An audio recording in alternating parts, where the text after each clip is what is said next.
Odell Beckham Jr. be forced into stage 1 of the NFL's drug intervention program. Gary Myers of the New York Daily News argues that the optics of his latest off-the-field incident were so bad that drug intervention might be in his future. Beckham was in Paris for a Nike trip and was caught on videotape in a room with a woman where he had a brown cigarette in hand and a white powdery substance in neat rows were on the desk. Players do not face a suspension unless they commit a violation after progressing to stage 2 of the policy. Stephen A., should Odell be forced into the NFL drug program? That he should be. I'm not going to go that far against him, but I will say this. If the NFL decides otherwise, I've got nothing to say. I have no words of support for him on this matter. I'm going to read a graph to you all from Gary Myers' column in the New York Daily News, yesterday's New York Daily News. It says here, Beckham's most immediate concern is being put in the NFL's drug intervention program. It is at the discretion of the league's medical director whether to place a player in the program if he exhibits physical, behavioral, or psychological signs or symptoms of misuse of substance of abuse. Keep that in mind. It's at the discretion of the medical director. Now, when you consider what's going on here, you have a medical director that sits up there and sees you in a room and it looks like you got a blunt, a joint in your hand. You are with a woman that appears to have lines of cocaine in front of you. Well, he's never been caught using any kind of drugs. We don't know if he's ever used any kind of drugs. He hasn't been cited for domestic violence or anything like that. He's not Ezekiel Elliott. He's not Josh Gordon. He's not anybody like that. True. But the words behavioral, psychological, when we've sat on here on many occasions, not just this network, but many others, lamenting the behavioral tendencies of Odell Beckham Jr. over the last year or two. And remember when he had that boat trip in Miami, Max, before the playoff game against Green Bay, reportedly drugs were on that boat, although there's no evidence whatsoever that he was using it. What I'm saying is, if I'm the medical director of the NFL and the word discretion is appropriate and, more importantly, put in my hands, in my favor, then I have the right to sit up there and say, you know something? These are the kind of things that usually lend itself towards folks who actually engage in that kind of behavior. They actually do end up using drugs or anything like that. So guess what we're going to do? We're going to put them in that program. I'm saying to you that me personally, I think it would be cruel. I think it would be going too far. I'll acknowledge that.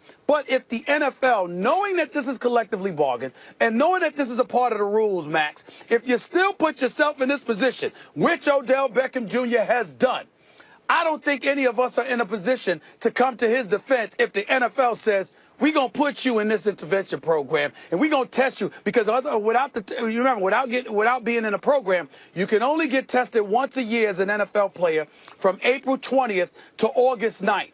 This happened before April 20th, but he got caught on video. And that's a problem. And that's usually the kind of stuff that lends itself towards you getting tested more. I don't know what argument we could make in his favor if they elected to put him in a program. Well, it's a good thing I'm here because I do. It'd be outrageous if they put him in the program. Number one, there's testing protocol. If he tests dirty, you got him. If not, you don't. You religiously, as you say, Stephen A., point to the CBA. It has been collectively bargained. If the NFL doesn't like it, do a better job bargaining that out next time. 1. 2, in terms of erratic behavior or the behavior that would suggest drug use, where at the NFL's discretion they could put someone in a program, that relates obviously to chronic lateness, erratic behavior that is consistent with drug use. Lying in bed with a woman is not consistent with drug use. Now, he had what appeared to be a blunt in his hand. Who is to say what that blunt is filled with? Of course, you can roll your eyes and say, come on, a blunt, there's weed in there. Number one, I don't care if there is weed in there. It's outrageous that the NFL that sells out, that is in bed with companies that sell alcohol, which I will say every time this subject comes up, is by every objective study ever done, similar but worse for you, and certainly a far greater societal cost than marijuana. It is hypocritical and outrageous that the NFL even tests for marijuana. Yet they do. You can't prove that marijuana was in that blunt. How do you know there's not tobacco or nothing? And how do you know he's even smoking it? That's 1. 2, the lines of cocaine which obviously a white powder, I suppose it could be other things, but that might be just, as bad or worse, the other things it could be. But the lines which many assume are cocaine was not in front of him. You do not see him doing that. It is not, I don't think you can be forced into a drug program because someone you're with is using drugs. That is very different than you using drugs. I do not see how the behavior of a guy who goes to Miami before the playoffs is consistent with a drug user. You want to be mad at Odell? I am. He dropped passes in that playoff game. Hey, Odell, hold on to the ball.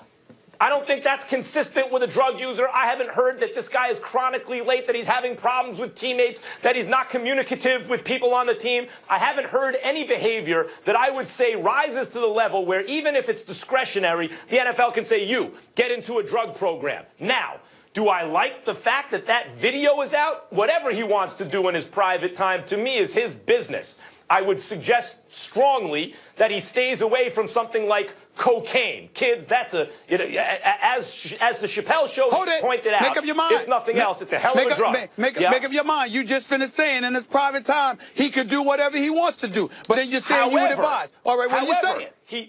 He is a role model. He is a public figure. He gets paid to endorse products, and I had no problem if the people who pay him to endorse their products says, whoa, you were dumb enough to let that video of you be made in a hotel room or in a room with, lying in bed where there appears to be drugs. We don't want you to endorse our product. I don't think the NFL can say you have to go into drug treatment. You have forced me to ask you a ridiculous question, but I need clarification here because of what you just said. You emphasized that he could do what he wants in his own time. So I am asking you, Max Kellerman, if Odell Beckham Jr. was in Paris in the off season and he was doing some cocaine, you think he should be on the Giants?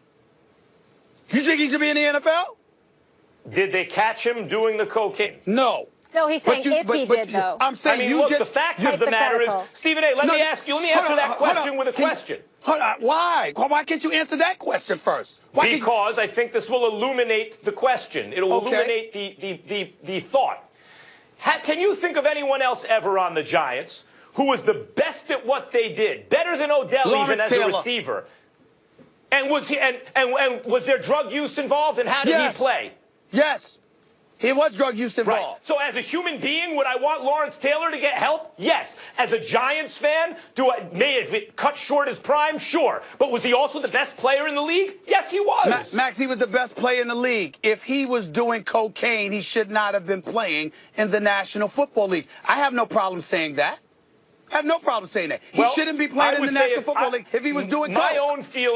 My own feeling is no one should be doing cocaine. And it is a good thing for the league to test for it and to weed out the people who are doing it. But I also feel what people do in their private lives for recreation, so long as it's not a harm to anyone else, is not my business. And the NFL has a drug testing protocol. And if they catch him, they should do what they need to do. And if they don't, what are we talking about? But based on what you're saying, because it's in the offseason, they shouldn't even think about testing him because even if he did something so egregious, it's still none of their business. I'm not saying that, Stephen A. I'm saying based on the evidence they have, it doesn't rise to the level where they can, even with discretionary power, say, enter a drug program. What do they have in his behavior that they can make that claim? Let's go a far more innocuous route.